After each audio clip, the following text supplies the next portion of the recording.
move away and move in and live everywhere. And this technology keeps them connected. And for example, in Amsterdam, there was an area where a guy a shop owner got killed, and in 2 days there was an internet platform to say this is not the neighborhood we want to. And in 2 years there was a group of people, hundreds of people that worked on this neighborhood, and now it opened last year as the first free zone where you can do experiments in using public space and acting different with more liberal rules to prove that this neighborhood can be different than a shotgun area. Okay. And it's not a shotgun area anymore, so it worked in that sense. Okay, so you both have examples of very positive employment of smart technology strengthening the city, and you suggest that you may also come to sort of a moment where you have more restraint, use it as a tool rather than an extension of your body. Yeah, I mean, I suppose at the moment it's really an extension of your body. I mean, everybody, you know, you go to the toilet with a bloody device. It's a bit funny, really. I never went to the toilet with a hammer. But now let's make it a bit more complicated, because we also have Uber, Airbnb. And because here you can say this is a positive development, but is there a moment when the government has to say, well, this is not leading to the sort of cities we want? I think it reshapes the questions how to use public space and how to look at traffic in the cities itself. If you see Airbnb, take the city of Amsterdam, it brings a lot of more tourists in the city, and it really leads to the discussion, is the city full? Are there too many people? And if you ask that question, you should rethink of how to address the traffic in the city. Are there areas where there are no cars? Are there areas where only people with a bicycle? Or are there areas where only people walk? I would rather look at that kind of questions than to say Airbnb isn't good and you should make sure that people don't come to Amsterdam anymore. That's looking the other way around. And if it's undercutting sort of social housing, when people would keep their social house while they in fact live with their girlfriend because the social house is so nice as to use as a hotel? No, that's a real problem, and that's also a problem you have to address. And I think it makes it necessary for the government, at least the local government at least, but perhaps also on a national level, to rethink some criteria on which you can rent your house in an Airbnb kind of way. I mean, this is a topic that's really important, that we have had a period in which the government regulated what it wanted. We have, over the last 50 years, more and more seen that the government was really reluctant to regulate it. But here is a sphere where you could say, well, perhaps there comes a moment, and this morning we spoke about energy conservation, energy saving, and climate, and there you may actually find that the government on the national level has to say, we have to go around the bend, we have to regulate. What do you think? Are we going to get a different government in the coming years?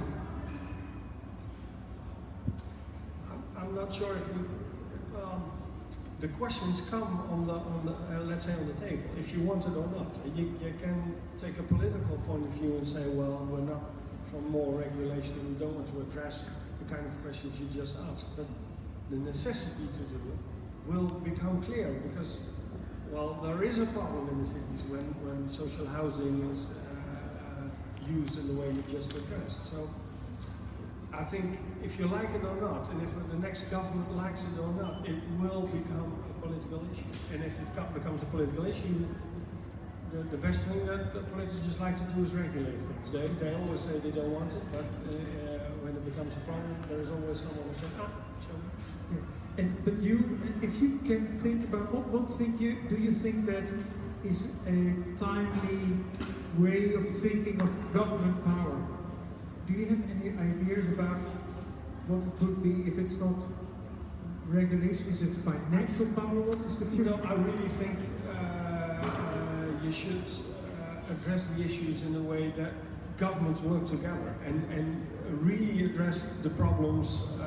Not you're responsible for it and you should solve the problem. I'm not responsible, don't do anything. Or you ask me make regulation and I make the regulation and then the problem is solved. No, we really have to sit around the table together and see what are our responsibilities to solve the problem. So working together in another way than we used to do, I think is a very necessary ingredient to solve some of the big issues we have.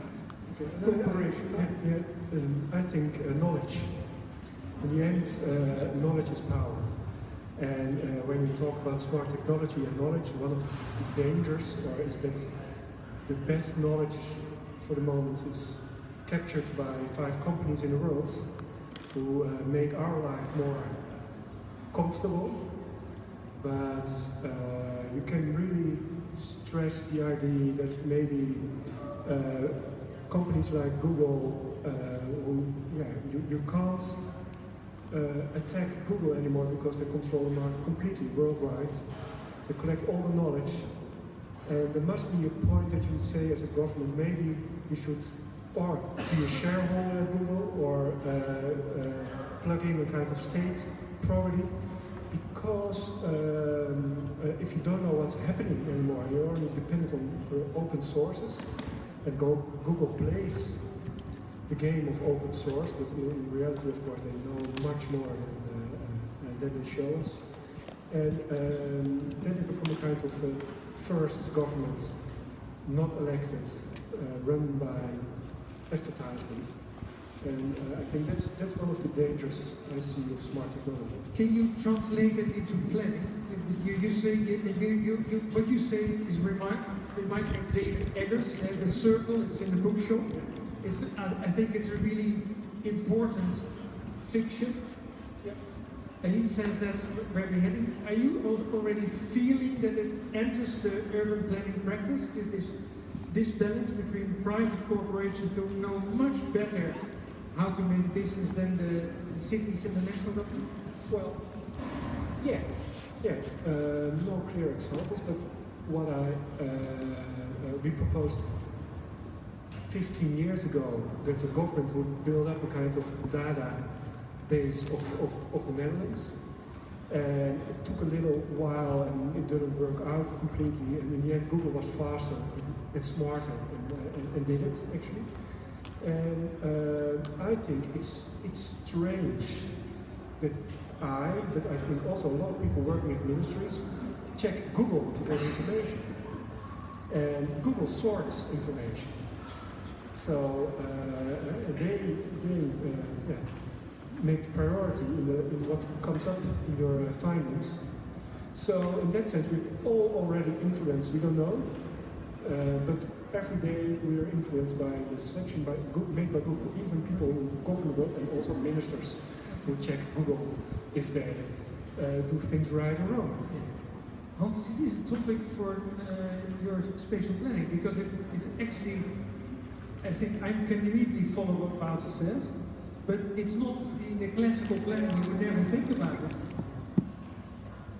No, that makes it a very difficult and complex question. Because I feel what you mean, or I relate to what you mean, but I'm not that pessimistic also, because even the knowledge of Google, what's the knowledge of Google if it can't connect to the solutions or the problems we are working at? Google is one of the partners. Of course they earn money, but they will always make a connection with their knowledge with public parties, but also with other companies. So I think we should rethink on the preconditions on how we use data, what kind of infrastructure we need to use data and open source much better and much more effective than we have now. So I'm more worried about what kind of infrastructure we have and who's owner of the infrastructure than of the companies that are on the infrastructure and use data for their own good. But in my opinion, their own good will relate to some of the questions we have. So would you say that